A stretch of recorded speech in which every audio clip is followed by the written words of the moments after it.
Okay, in this video we're going to create an interface between our projects and our tasks. So what I'm kind of visualizing here is, once again, this is not a UI course. This is completely functional. It's not going to look pretty.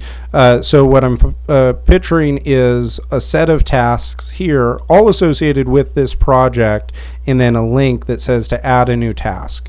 The link to add the new task is probably the most complex part of it. So let me show you the best way to get that info. So I'm going to stop the server and I'll go to rake routes and pipe grep, and I want to do project. So grep is just going to let us kind of filter it out, because I don't really care about looking at some of the other tables like pages or some of the other ones we did. You see the difference if we do grep project compared with rake routes right here. If I do rake routes, I'm going to get a much longer list. You see how much longer this list is of routes? Right here, this grep project, what it's doing, what grep essentially is it's a filter. So I'm saying, okay, send me rake routes.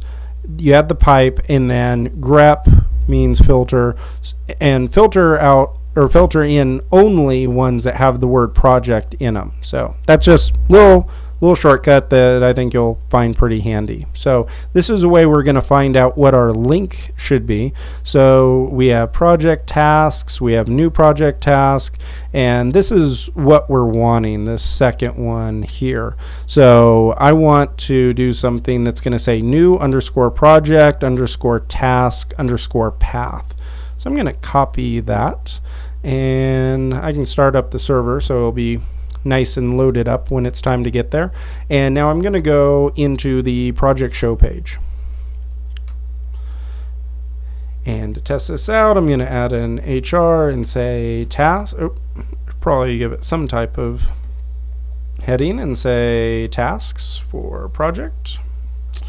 And then here I'm going to just add our button. We'll be adding more to this file very shortly.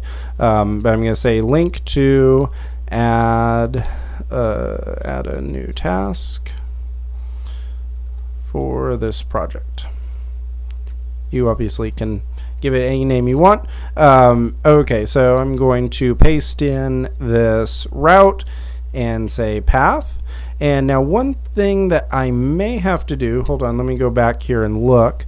I think I forgot something. So for new project task projects, the project ID, I believe I'm going to have to pass this in. So hold on. I'm going to, because you can see it needs to know what project it's going to be sent to. So I'm going to just add an argument here with project ID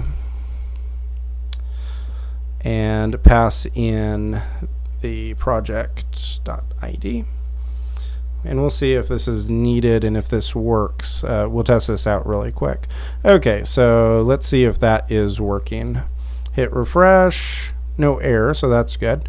So if I click on this, this is project 13. If I click on this, perfect. So that all worked. So yeah, that's the way that you can add arguments in Rails. So you can say the path and then pass in whatever values that you need as an argument that will get passed right up here. So when I click on add new project, it knows which way to go, and it also knows that we're on this 13 ID. And you may think, oh well, the system should just know that because we're on the project page and it's nested, and it doesn't know it because HTML is completely stateless, which means that it doesn't know anything from page to page unless you tell it. So that's how you add a custom link in for a nested resource that links into the target page. In the next video, we're going to create an iterator here and update the controller so that we can access all the tasks associated with this specific project.